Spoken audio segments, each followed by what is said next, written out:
welcome back na naman sa another video. So nandito tayo sa likod ng Skate Village. So mag-update na naman tayo dito sa Manila Bay sa paggagawa dito. Alright, so ilang araw tayo hindi nakapagpunta dito. So ayan guys, yung makikita nyo, so patag na siya. So talagang nandito may so ito yung naabutan natin dito. So tubig ang laman nito, so binubuhusan yung buhangin. So ayun,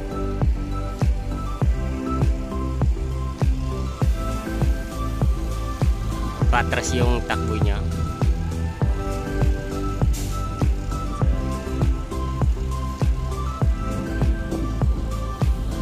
So binabasa yung dito yung buhangin. Bakit kaya binabasa yung ganyan? Malapit naman sila sa dagat.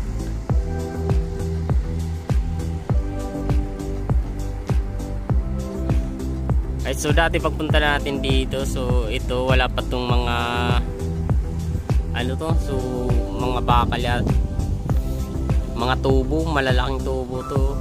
So dyan siguro yung pinapadaan yung mga buhangin. So ayan, tambak ang dami nila. Tambak. Yan, mga tubo yan dito. So lalaki ng tubo.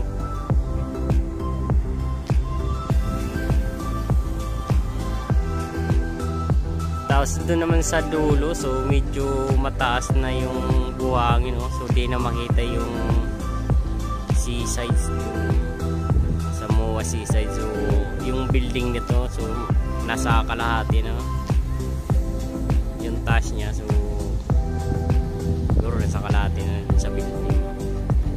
Ayan, ang taas na ng buhangin na yan. So Ferris wheel nga, oh. So naabutan ng buhangin. Yan, daming buhangin.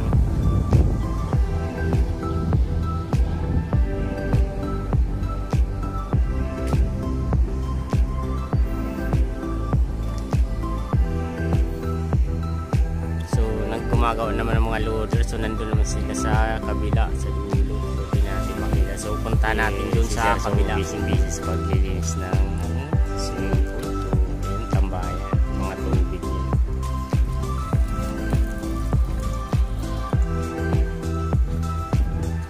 So ito guys, oh, so nakita nyo, so pantay na talaga yung mga buhangin. Ganyan siguro ang katas nila.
Nandito na naman tayo sa kabila. So doon tayo galing sa dulo. So pumunta naman tayo dito. So ayan guys, so hindi na natin makita yung doon sa may gitna sa tas nandito yung buhangin.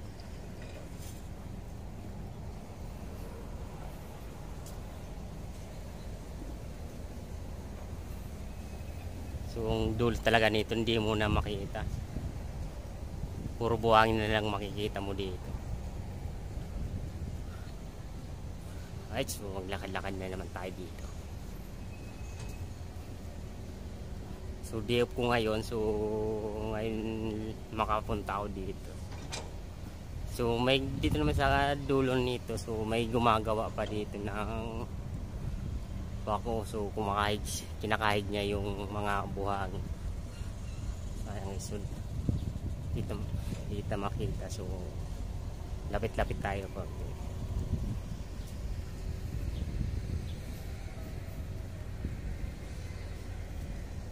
So akyat tayo dito.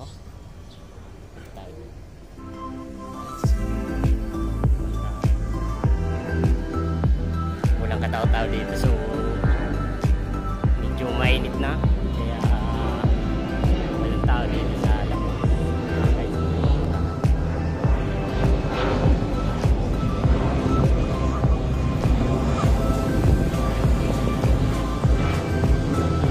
So ito naman yung samba ko. So ang hawa talaga yung ano niya,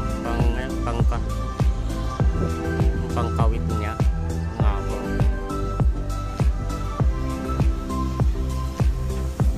Mahaba talagang maaabot niya, oh. Tingnan.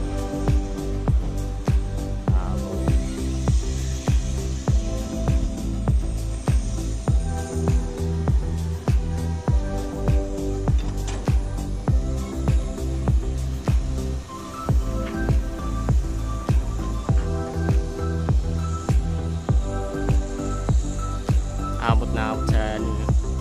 Pag pinababa-abot niya yun, may tubig na yan. So ayan ang tubig na yan. So abot niya yan kung pahabain niya yung ano, pang tawag. Hindi ko alam yung pag sandok na yan.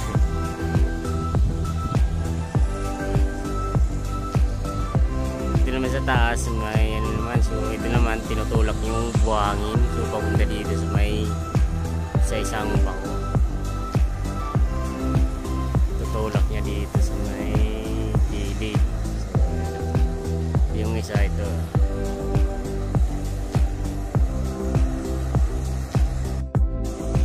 Ito yung isang loader. So tinutulak niya yung buhangin papunta dito sa may gilid. So ito yung isa.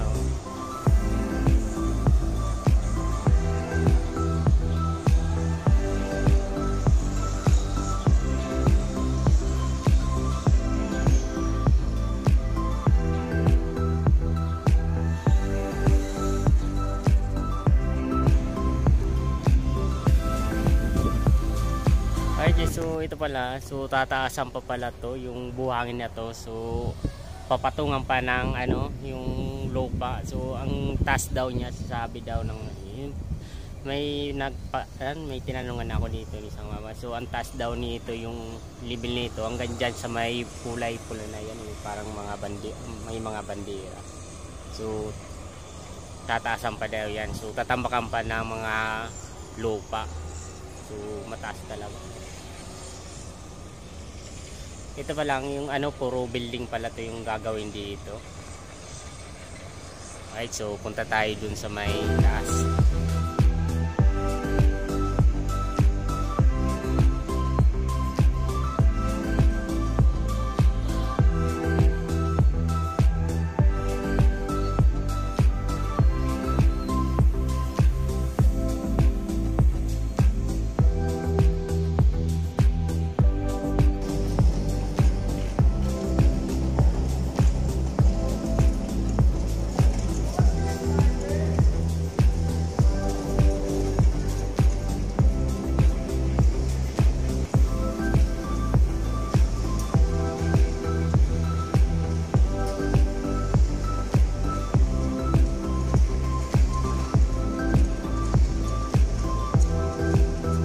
Dito ang taas na yung buhangin sa dulo. So ayan. So dito hindi pa tapos pala yung pagbubuga. So nagbubuga pa dito yung mga buhangin. So medyo malayo na tayo, kaya hindi natin makikita yung hindi maganda yung ano nating camera.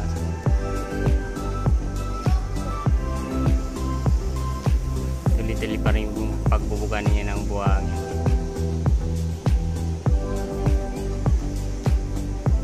Ayun siya guys, buhangin niya ang binubuga niya, tapos may kasamang tubig. Dito yun siguro sa galing sa barko na yan. So may nakabang din isang ano, yung loaderan. bako. Bako pala yung nandun sa dulo.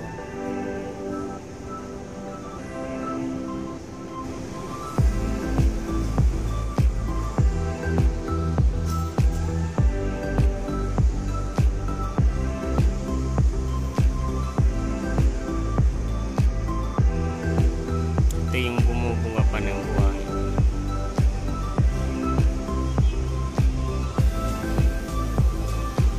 At guys, so silipin din natin dun sa MOA Seaside kung may gumagawa dun sa gitna ng dagat. MOA Seaside. Kunin natin yung sinasakyan natin na bisikleta. Ay guys, so dadaan tayo. So ang ganda dito.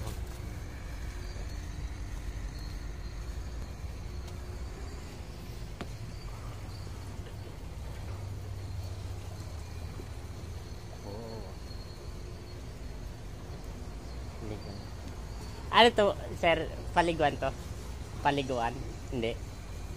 Ah, design. Akala paliguan eh. So, ito pa lang. So, design lang pala to. So, akala ko paliguan. So, mga tambayan. So, mayroon na lamisa.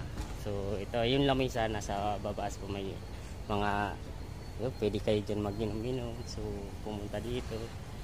So, hindi ako pumupunta dito na gabi. So, gawa ng, siyempre may trabaho tayo. Alright, so punta na naman tayo sa MOA Seaside. Walang madadaan. Balik tayo dito. So, nandun pala yung daanan.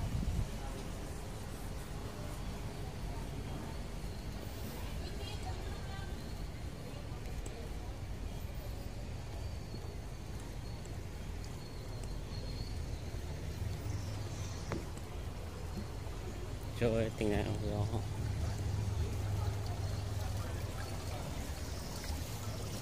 Ganda ng view dito, guys.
Ditong gumagawa sa may gilid. So, ayan.